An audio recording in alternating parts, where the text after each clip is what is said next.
Hello and welcome to Music with Mason. My name is Mason Fall. I'm here joined with the metal band from Cedar Rapids, Frontal Assault.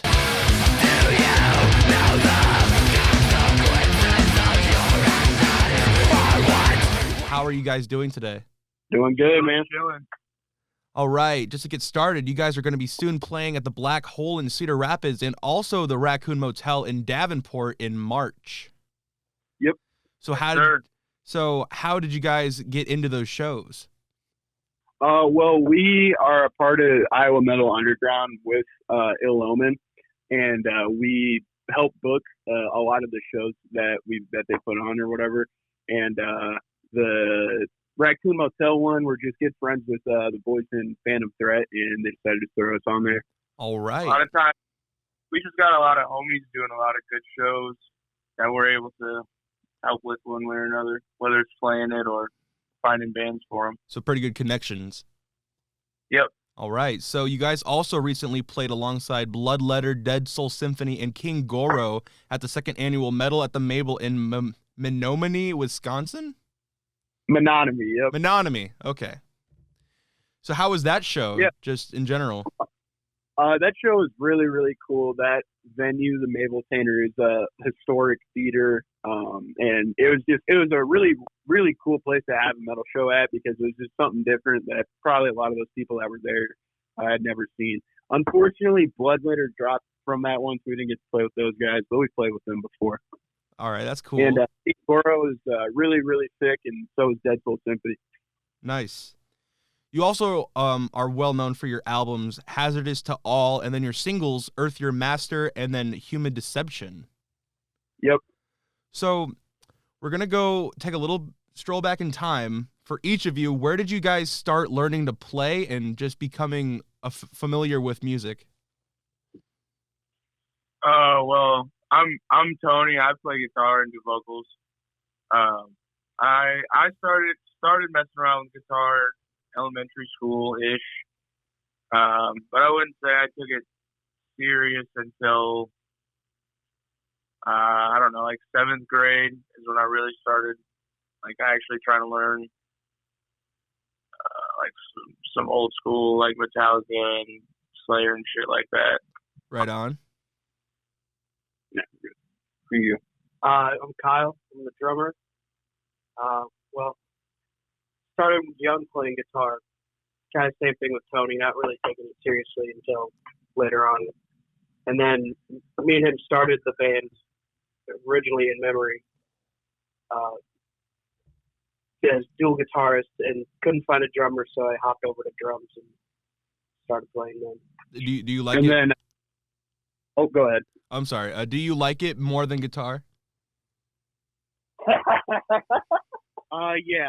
I mean, most of the time I'm 50-50, but drums I've learned to love. All right. Wow, I never thought I'd hear you say that.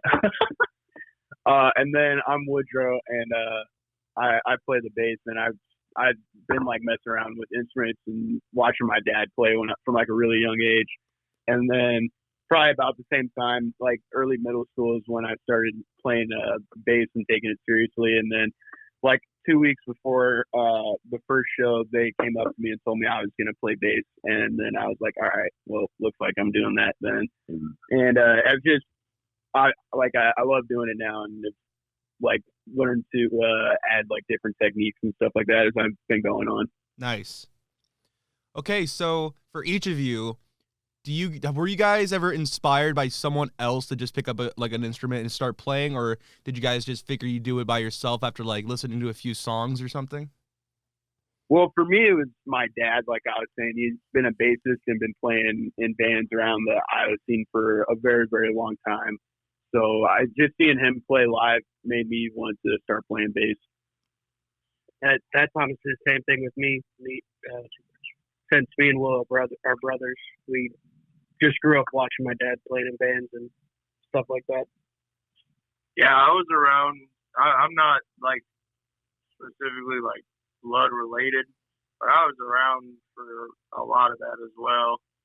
And I just kind of kept finding instruments at my family members' houses to mess around with. Like I found a bass guitar at my grandpa's, and and my aunt found like some old classical guitar. So I was really lucky to have a lot of music around me. Right. All right. Cool. Okay, so for each of you, it's just a basic question. Do each of you have a favorite band or an artist? Oh, that's really tough to say. Favorite artist, Ronnie James Dio. I'll just keep it simple. Okay. I think Havoc is probably my top favorite. And then for me, I'd probably have to say Voivod right now. Nice. Okay. So I don't know if this is true, but on September 30th to 2017, did you guys have your first show in honor of Adam Miller at Groundswell in Cedar Rapids?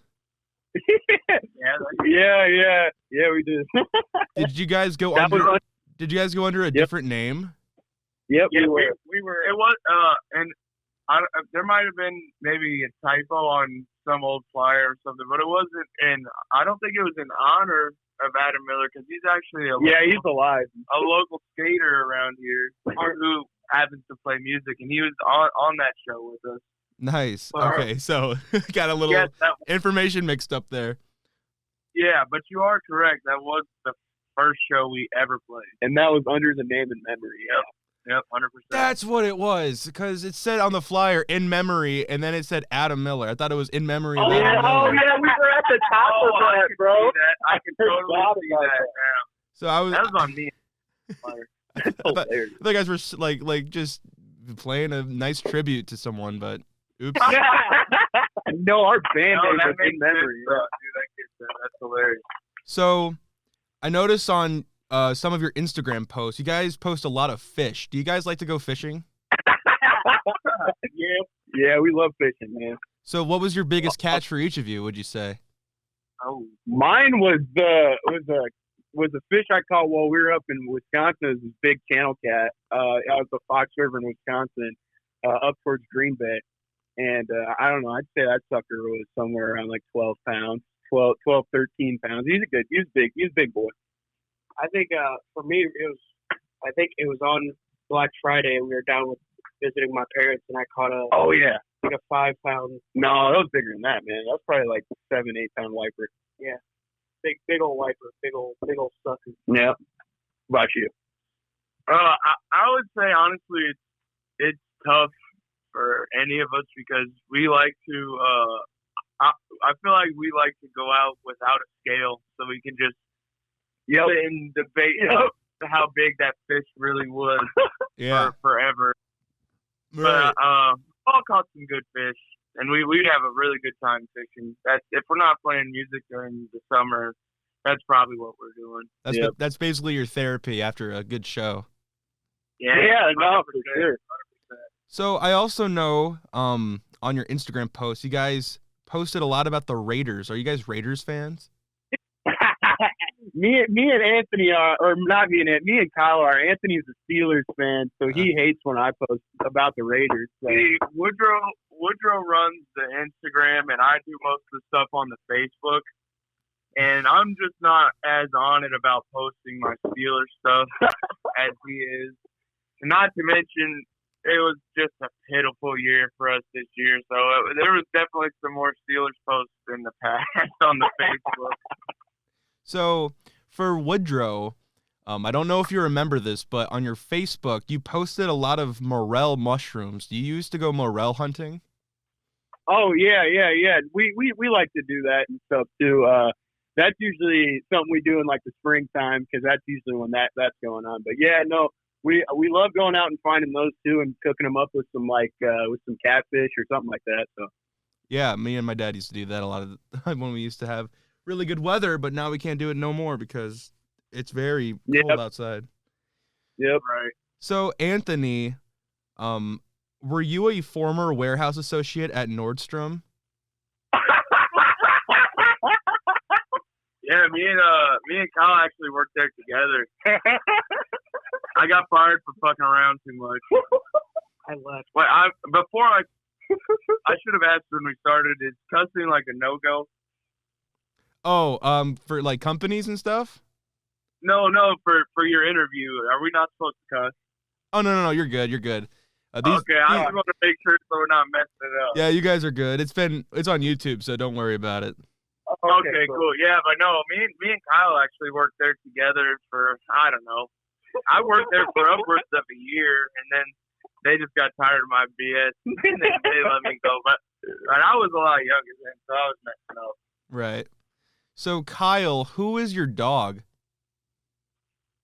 Oh, my dog. Well, I have had a dog named Chewy. He passed this last year. Yeah. I also have another dog named Krampus. He's laying next to me. He's a little wiener dog. Nice. So, Woodrow, you got a tattoo of frontal assault on your thigh? Yes, I do. Yep, that was my first tattoo. Which tattoo shop was it? That was at Neon Dragon. And would you say that's like one of the better tattoo shops? Oh yeah, no, my family's been going there for a long time and stuff. So the owner like knows my parents and stuff, and he did all of like all of my brother's first tattoos, Kyle and Brandon and stuff. Right. So, is it true all of you graduated from Jefferson High School? I didn't graduate high school. Me and Anthony graduated like the good boys we are. I ended up going to Metro for like my last semester, and then like I needed like 2 or 3 more credits, and I just decided to stop doing that. I see. And, yeah, high school was not for me at all. So I don't know if you guys remember this, but on Instagram, you posted something about Ryan and his van breaking down. Oh, yep. Rhino. Did the GoFundMe do well? No, but we did end up selling like all our merch that we had on Bandcamp, and that did much better. And we ended up paying him back off that. So that was my bad. Well, that's good. I'm glad he's okay now. Oh yeah, no, it took a little bit of time, but we got his van back up and running, and it's doing really good now. So, out of all of the tours you've gone to multiple states, you've gone to multiple venues and spots to play at. Which state would you say is better out of all of them you've played at? Oh shit, that's a good question right there. Tough one. We're not going to not say Iowa, but I think we'd have to say our second favorite, at least for me, is Wisconsin. I was going to say probably Wisconsin or Illinois. I mean, yeah, obviously Iowa is number one for us. That's where we've obviously had the most shows, gotten the most support because we've been here the longest. And but outside of Iowa, for me personally, I have to say down in the St. Louis area is probably my favorite. Yeah, St. Louis has treated us insanely well, mainly because of Midwest Metal Punk. She does a bunch of our booking and stuff, and she's absolutely awesome and has helped us out so much. Our most like successful every single time we go there is probably St. Louis. But it's just really tough to say because we've got so many good friends and family spread throughout the Midwest at this point. It's just tough to say. We got love for everywhere. Okay. So, on your merch store, what was the inspiration for your ski mask? We did those a really long time ago when our buddy Ryan threw in with me on an embroidery machine, and we just decided, like, we were sitting down trying to figure out ideas of stuff to make, and I was like, ski masks might be really, really cool. So those were really limited run, and we've been, off and on talking about bringing them back. But it's funny because, like, I swear, after we did our ski mask, everybody was doing. Everybody's got ski masks. Yeah, man. So you'd say you're one of the first people to come up with that idea? No, not by any means. You're not taking credit. Yeah, I think it's just how, like, when you get a Kia Soul, you start seeing Kia Souls type of thing. You know what I'm saying? It was a bit of a trend for the rock era, basically. Right. But yeah, there's a lot of people make merch out of anything now. So. Right. So yeah, please don't sell bathwater like some girls. Just saying. So this is a little more interesting question for each of you. If you could have one last meal, what would it be and why? I'll go first. Kyle takes mac and cheese. Yep. Mac and cheese? Yep. Nice. For me, I don't know. For me, I'd say some good pulled pork. You don't want some gluten for your last meal? Well, yeah. Why? You're an asshole, dude. I can't. True. You gotta love pulled pork. I'd say a T-bone, a 30 rack, and a pack of Marlboro Red. That's a good one. Nice. That's a good one. That is how you go out with a bang. Yeah, that's an American meal right there. So, a more specific question. I know I already asked you which state was better, but what about which venue was better? One of my favorite venues, just right off the top of my head, every single time somebody asks me that, I think about the Ashbury Coffee House in Willow Springs, Illinois. Our boys Gaunt brought us there twice, and each time we played there, it's been sold out. And the last time we played there, the coffee house that's downstairs was telling the boys in Gaunt that while we were playing, the entire ceiling was like buckling and moving under the weight of everybody moshing around up there. That's also the most violent pit I've ever seen for one of our shows. Nice. Yeah, I'll agree with that. That Ashbury show was crazy. Yeah, I think we're all in agreement on Ashbury. Ashbury is definitely one of the coolest. The one I want to get back to the most is the Last Rites.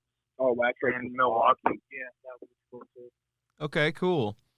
So now that everybody beat the shit out of this creepy old dude that was there because he was apparently being a weirdo. Yeah, being a weirdo. Oh man. Well, great. Other than that, it was a glorious night. Yeah. So now that we're on, So now that we're on the discussion of very core memories that you've gotten playing there, do you guys have any other very core memories at a specific concert that you can just remember at the top of your head? All tailgaters. Yes. We played a show here in Cedar Rapids.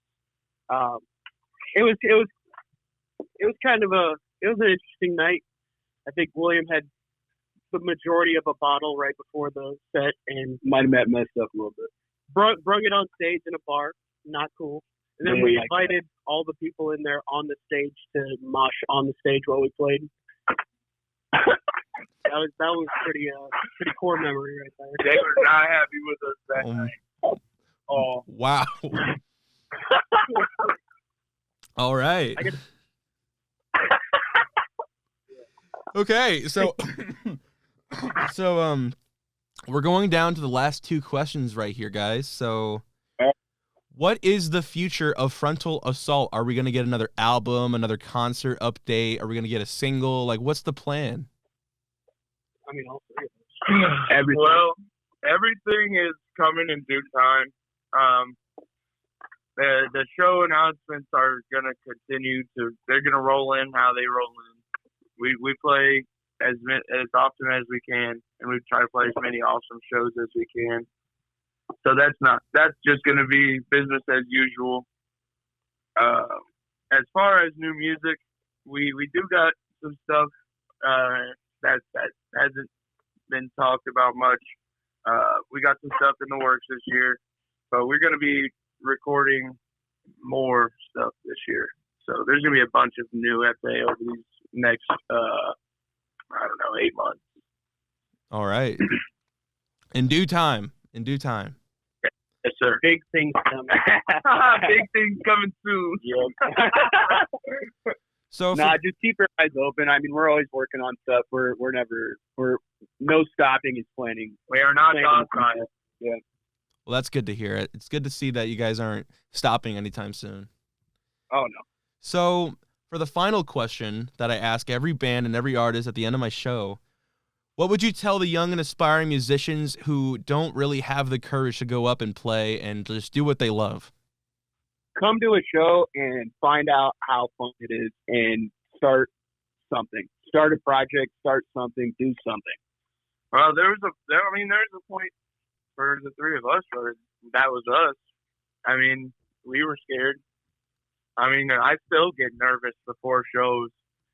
That doesn't go away. That's just that. But you learn to love that, and you will never start to get over it if you don't just get up there and do it.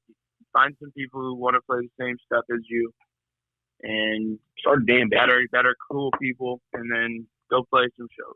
I'd say another thing is if you're in high school, middle school, join the band, do something musical there. You can learn quite a bit. Yeah, it gets you prepared to be up in front of people when you're, in your awkward stages and not really comfortable with it. Yep.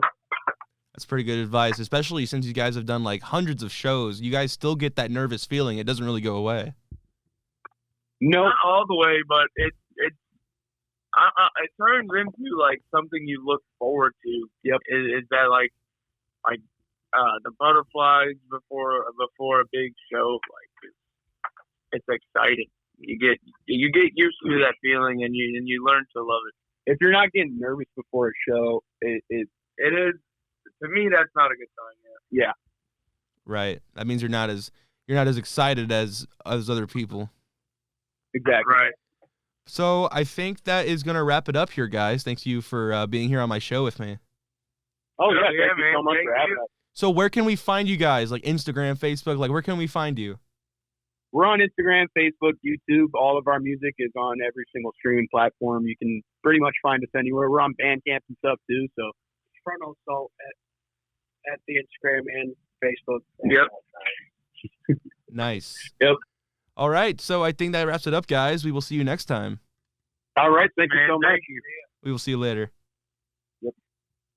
And that will do it for today's episode of Music with Mason. If you enjoyed this, please consider showing my videos to your friends and family and everyone else that may happen to be nearby you. If you see a stranger 5 feet away from you, please go ahead and show them my video because they might be interested.